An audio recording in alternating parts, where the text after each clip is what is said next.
नमस्कार. आपण 79वा श्लोक बघणार आहोत मनाच्या श्लोकामध्ये. पहिल्यांदा श्लोक घेऊया. मना पावना भावना राघवाची, धरी अंतरी सोडी चिंता भवाची. भवाची जीवा मानवा भोली ठेली, नसे वस्तूची धारणा व्यर्थ गेली. नसे वस्तूची धारणा व्यर्थ गेली. जय जय रघुवीर समर्थ. समर्थ या श्लोकामध्ये आपल्याला विशेष वेगळं काहीतरी सांगतायत बघा. कारण काय आहे, भावना जी आहे ना माणसाची, ती भावना एकदम कशी असते, माणसाचं हे मन सगळं भावनांनी भरलेलं आहे. आणि म्हणून बघा आपल्या मित्रमैत्रिणी, राजकीय किंवा प्रतिष्ठा, मानपान, ह्या सगळ्या भावभावनांचं खचून आपलं भरलेलं असतं मन. स्वतःचं जीवन विकसित करण्याचा प्रयत्न करतो आपण, परंतु त्यातून संसाराची आपल्याला चिंता लागते. सगळ्यांना संसाराची चिंता खूप आहे, पण राम नावाची जी काही भावना आहे, पावन आहे, ती अंतर्यामी धारणा करावी तर चिंतेची निरस होऊन जाईल, असं समर्थांना सांगायचंय.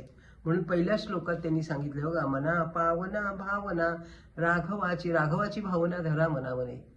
म्हणजे काय होईल, धरी अंतरी सोळी चिंता भवाची.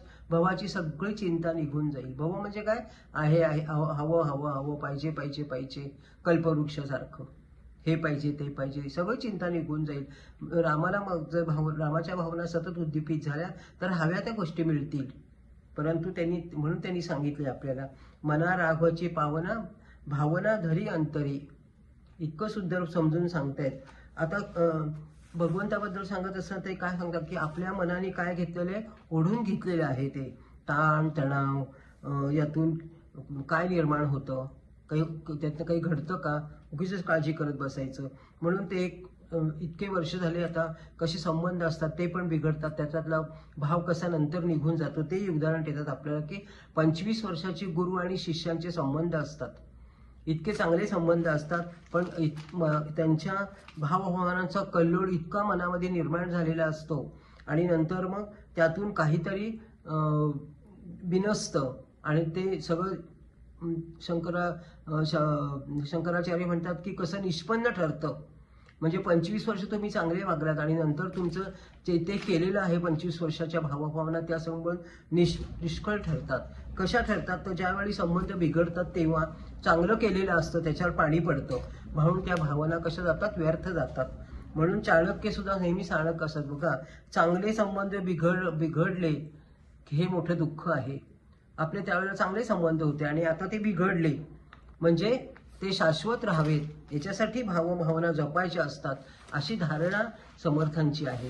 ही भावनांनी माणूस जरी हे झाला तरी त्याच्यामध्ये भगवंताची भावना त्याच्यामध्ये तुम्ही धरा, म्हणजे मग तुम्हाला त्या गोष्टी निर्माण होणार नाहीत. आपल्या जीवनातला भावनात्मक जो गुंत आहे ना सगळ्याच गोष्टींचा, तर तसाच सगळा गुंत भगवंताशी जोडा, असं समर्थ म्हणतात. तुमच्या मनामध्ये खूप कल्लोळ आहे, तो सगळा तुम्ही भगवंताशी जोडा. म्हणून त्यांनी बघा आपल्याला 12व्या अध्यायामध्ये एक शब्द आला, ह्याच्यामध्ये श्लोकामध्ये आलेलाच आहे, अनिकेत स्थिरमती भक्तिमान्ये प्रियो नरहा. अनिकेत शब्द वापरलेला आहे. त्यांनी समर्थांनी आपल्याला समजून सांगितलं की ज्याची मती स्थिर नाही, अनिकेत स्थिर बुद्धी मान्ये प्रियो नरहा, अनिकेत स्थिरमती भक्तिमान्ये प्रियो नरहा. म्हणजे अनिकेत त्याला घर नसलेला असा त्याचा अर्थ आहे. तो त्याची बुद्धी स्थिर असते, त्याला घर नसलं ना की त्याची बुद्धी स्थिर असते.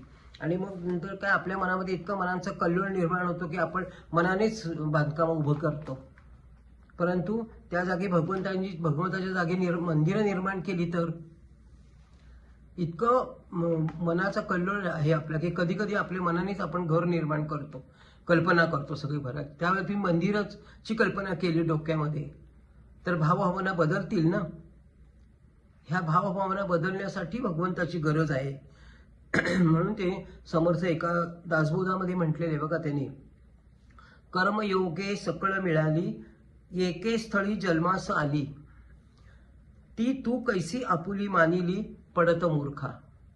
म्हणजे आपली स्वतःची मानलीस ती ही इमारत तयार करून मनाने, आणि तू तू म्हणतोस की ती माझी आहे, असं कसा म्हणू शकतोस तू पडत मूर्खा. म्हणून काही ठिकाणी अजून त्यांनी एक उदाहरण दिले छान. तळहाताच्या फोडाप्रमाणे आई वडिलांनी वाढवलेलं असतं मुलांना. वृद्धापकाळी त्यांना गरज असते मुलांची, म्हणून तेव्हा त्यांच्याबद्दल तुम्हाला जी धारणा आहे ती तुम्ही भावनांची धारणा तुम्ही वाढवायला पाहिजे. तेव्हा त्याबद्दलची धारणा ती जर सांभाळलं नाही, आई वडिलांना त्यांचा दुस्वास केला, त्यांना घराबाहेर काढून दिलं, तर तुमची जी आत्तापर्यंत त्यांच्यावरती तुमचं प्रेम होतं किंवा त्यांचं तुमच्यावरती प्रेम होतं, तर ते प्रेमची धारणा आत्तापर्यंत होती ती सगळी निष्फळ ठरली. म्हणून भावना जी आहेत ना, या कशा आहेत त्या भगवंताशी जोडून द्यायच्या. भगवंत करेल ते योग्य, त्याबद्दल त्याच्यावर प्रेम करतो.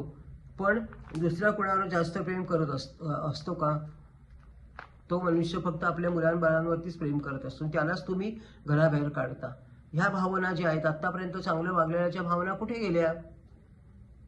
हा असा कल्लोळ असतो. त्यापेक्षा ते म्हणतात भगवंतावरतीच तो गुंता सोडायला ठेवा, म्हणून ते गुंता भगवंताशी जोडून द्या असं म्हणतात.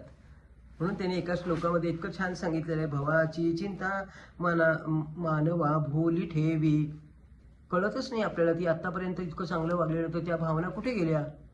त्या तुम्ही सगळ्या भगवंताशी जोडून द्या. नसे वस्तूची धारणा व्यर्थ गेली.